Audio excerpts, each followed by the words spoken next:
राजस्थान एक ऐसी जगह है जिसके हर हिस्से में कोई ना कोई कहानी या राज दफन है। और आज की कहानी भी राजस्थान के एक ऐसे ही रहस्यमय किले की है जिसकी कहानी कहां से शुरू होती है और कहां खत्म होती है किसी को नहीं पता। आज की कहानी है भानगढ़ की, जिसको लेकर तमाम किस्से और कहानियां हैं। और जब भी भारत की सबसे भूतिया और श्रापित जगह का जिक्र होता है तो इस किले का नाम सबसे पहले लिया जाता है। दिल्ली से लगभग 235 किलोमीटर दूर राजस्थान के अलवर जिले में तीन तरफ से अरावली की पहाड़ियों के बीच में एक किला बना हुआ है जिसका नाम है भानगढ़। भानगढ़ के किले को साल 1573 में आमेर के राजा भगवंत दास ने अपने छोटे बेटे माधव सिंह के लिए बनवाया था।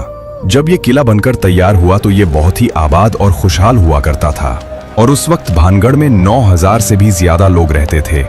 मगर फिर अचानक ऐसा क्या हुआ कि एक हंसता खेलता शहर खंडहर में बदल गया और आज लोगों के बीच भानगढ़ के लिए इतना खौफ है कि लोग वहां दिन में भी जाने से कतराते हैं। बकायदा भारतीय पुरातत्व विभाग, जो कि इसके रखरखाव का काम करती है, भारतीय पुरातत्व विभाग एक बोर्ड पर यह साफ लिखवाया है कि सूरज निकलने से पहले और सूरज डूबने के बाद किसी भी इंसान का इस किले में जाना सख्त मना है। यानी कि आप दिन के उजाले में भानगढ़ के किले में जा सकते हैं, पर अंधेरा होने से पहले ही आपको वहां से बाहर आना होगा। इस किले के खंडहर भूतिया होने के पीछे की वजह वैसे तो आज भी किसी को साफ साफ नहीं पता, मगर इसके बारे में कई कहानियां प्रचलित हैं। उन कहानियों में दो ऐसी कहानी हैं जिन पर लोग सबसे ज्यादा भरोसा करते हैं और सुनते सुनाते हैं। इनमें से पहली कहानी गुरु बालूनाथ से जुड़ी हुई है। कहते हैं कि जब आमेर के राजा भगवंत दास भानगढ़ के किले को बनवा रहे थे तो वहीं कुछ दूरी पर गुरु बालूनाथ नामक एक तपस्वी रहते थे। जब उन्हें पता चला कि आमेर के राजा यहाँ पर एक भव्य किला बनवा रहे हैं तो उन्होंने राजा भगवंत दास के पास एक पैगाम भिजवाया और उन्हें अपने पास बुलवाया। जब राजा भगवंत दास गुरु बालूनाथ के पास पहुंचे तो उन्होंने राजा से कहा, आप इस किले को बनवा रहे हैं, उससे मुझे कोई आपत्ति नहीं है, मगर एक बात का ध्यान रखना कि इस किले की ऊंचाई इतनी मत कर देना कि उसकी परछाई दिन के किसी भी वक्त जहां मैं तपस्या करता हूं वहां तक पहुंचे और मुझे छुए।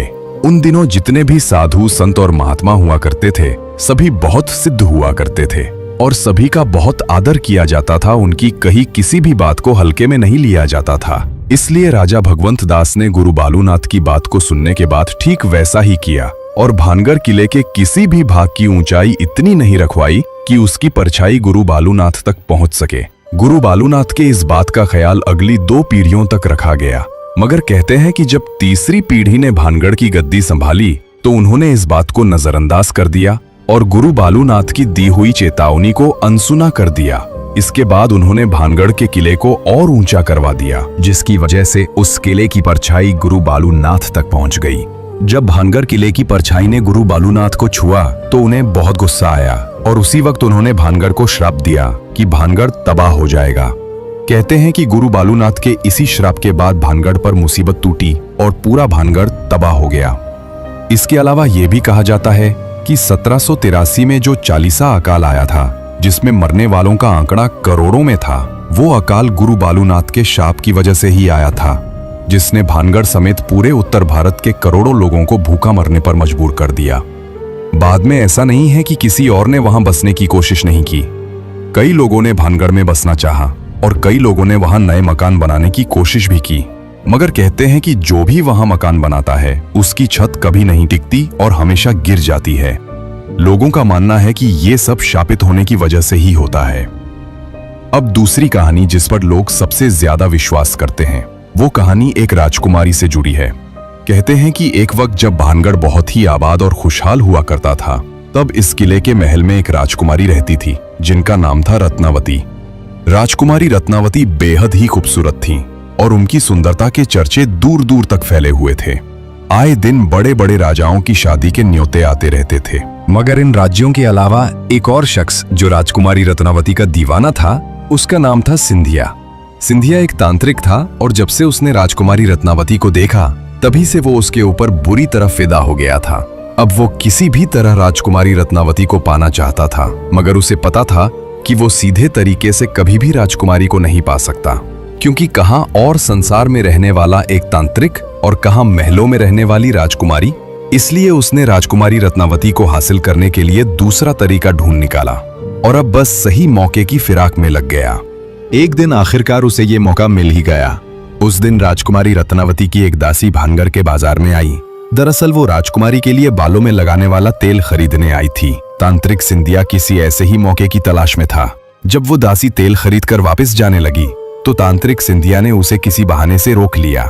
क्योंकि वो तंत्र मंत्र में माहिर था, उसने दासी द्वारा लाई गई तेल की बोतल पर चुपके से काला जादू कर दिया। जब दासी राजकुमारी रत्नावती के पास पहुंची और तेल दिया तो राजकुमारी को कुछ शक हुआ। रत्नावती बहुत ही समझदार थी, इसलिए तेल को देखकर उन्हें पता चल गया कि इस पर किसी ने तंत्र मंत्र का इस्तेमाल किया है। जब राजकुमारी ने अपनी दासी से पूछा तो दासी ने तांत्रिक सिंधिया के बारे में बताया। सिंधिया का नाम सुनते ही राजकुमारी को पूरा माजरा समझ में आ गया और उन्होंने वो तेल की बोतल एक पत्थर पर दे मारी। इस वजह से तेल और उसका सारा जादू उस पत्थर में समा गया। अब वो पत्थर खुद ब खुद लुढ़क कर तांत्रिक सिंधिया की तरफ बढ़ने लगा। तांत्रिक ने देखा कि एक बड़ा पत्थर तेजी से उसकी तरफ बढ़ रहा है तो उसे सारी बात समझने में देर नहीं लगी। मगर इससे पहले कि वो कुछ करता, पत्थर उसकी छाती पर चढ़ गया। चूंकि वो पत्थर बहुत बड़ा था, अब तांत्रिक का जिंदा बच पाना नामुमकिन था। मरते मरते उसने एक श्राप दिया और कहा कि कुंवारी रत्नावती सहित भानगढ़ के सभी लोग मारे जाएंगे और उनकी आत्माएं ताउम्र भानगढ़ के किले में भटकती रहेंगी। तांत्रिक सिंधिया मर गया, पर कहते हैं कि उसके मरने के कुछ समय बाद भानगढ़ और उसके पास के एक और राज्य अजबगढ़ के बीच बहुत भयंकर युद्ध हुआ, जिसमें पूरा भानगढ़ तबाह हो गया।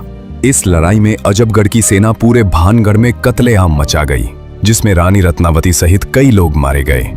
हालांकि इतिहास में कहीं भी भानगढ़ और अजबगढ़ के बीच युद्ध का जिक्र नहीं है, पर सदियों से यही कहानी सुनी और सुनाई जा रही है। कहते हैं कि इस युद्ध के बाद भानगढ़ का किला कभी आबाद नहीं हो पाया और धीरे धीरे भानगढ़ वीरान बन गया। आज भूतों का गढ़ बन चुका है। युद्ध में मारे गए सभी लोगों की आत्माएं आज भी भानगढ़ में मौजूद हैं। भानगढ़ में आज भी रात को बाजार सजता है, खंडहर फिर से खड़े हो जाते हैं और अंदर राजा का दरबार लगता है। वहां के लोग बताते हैं कि उन्हें रात को चीखने की आवाज आती है, कभी हंसने की आवाज आती है तो कभी घरों के बजने की आवाज सुनाई देती है। भानगढ़ के किले में आज तक जो भी रात में गया वो फिर कभी जिंदा लौट कर नहीं आया, और अगर कोई जिंदा वापस आया तो उसकी दिमागी हालत खराब हो जाती है या फिर किसी दुर्घटना में मृत्यु हो जाती है। इसके अलावा कहा जाता है कि भानगढ़ और अजबगढ़ के बीच युद्ध के समय बहुत सारा खजाना भानगढ़ के किले में छिपाया गया था। बाद में उसे निकालने के लिए फैलाई गई अफवाह थी कि भानगढ़ में आत्माओं का वास है। चूंकि भानगढ़ और अजबगढ़ के बीच हुए युद्ध का कोई ऐतिहासिक प्रमाण नहीं है, इसलिए खजाने की सच्चाई पर शक किया जाता है। हर किले का शुरू से लेकर अंत तक अपना इतिहास होता है। भानगढ़ का किला कैसे और किसने बनवाया इसका इतिहास है, मगर ये तबाह कैसे हुआ इसका इतिहास में कोई जिक्र नहीं है। यही चीज भानगढ़ के किले को और रहस्यमयी बनाती है। दिन में भानगढ़ घूमने गए कई लोग बताते हैं कि उन्हें ऐसा लगता है जैसे उनका कोई पीछा कर रहा हो या कोई अदृश्य शक्ति मौजूद हो। भानगढ़ की नृत्यों की हवेली में घरों के बजने की आवाज आती है या किसी को ऐसा लगता है जैसे कोई उनका गला घोंट रहा हो। इन खबरों के बाद कई बड़े न्यूज चैनल और पैरानॉर्मल सोसाइटी ऑफ इंडिया की टीम रात में जाकर भानगढ़ की पड़ताल कर चुके हैं। उन्होंने अपने साथ भूतों या आत्माओं की मौजूदगी बताने वाले डिवाइस भी लिए। पड़ताल में उन्हें कुछ प्रमाण मिले, मगर वहां किसी आत्मा का वास है या नहीं इसका कोई ठोस सबूत नहीं मिला। ना ही उन्होंने सजे हुए बाजार या राजा का दरबार देखा। लोग भानगढ़ के बारे में जो कुछ भी सुनते या पढ़ते हैं, उसी की वजह से वहां कोई अदृश्य शक्ति मौजूद होने का भ्रम होता है। भारत सरकार की तरफ से रात में किले में एंट्री बैन करने की वजह से भी भूत प्रेत वाली बातें हवा में फैल गईं। वहीं दूसरी तरफ लोग आज भी इन किस्सों और कहानियों को सच मानते हैं और उनके अनुसार भानगढ़ के किले में आज भी भूत और आत्माएं मौजूद हैं। कुल मिलाकर आज भी किसी को नहीं पता कि 300 साल पहले भानगढ़ में ऐसा क्या हुआ कि वो वीरान और खंडर बन गया और पूरे भारत की सबसे डरावनी और भूतिया जगह बन गया। तो ये थी पूरी कहानी भूतों के गढ़ भानगढ़ की।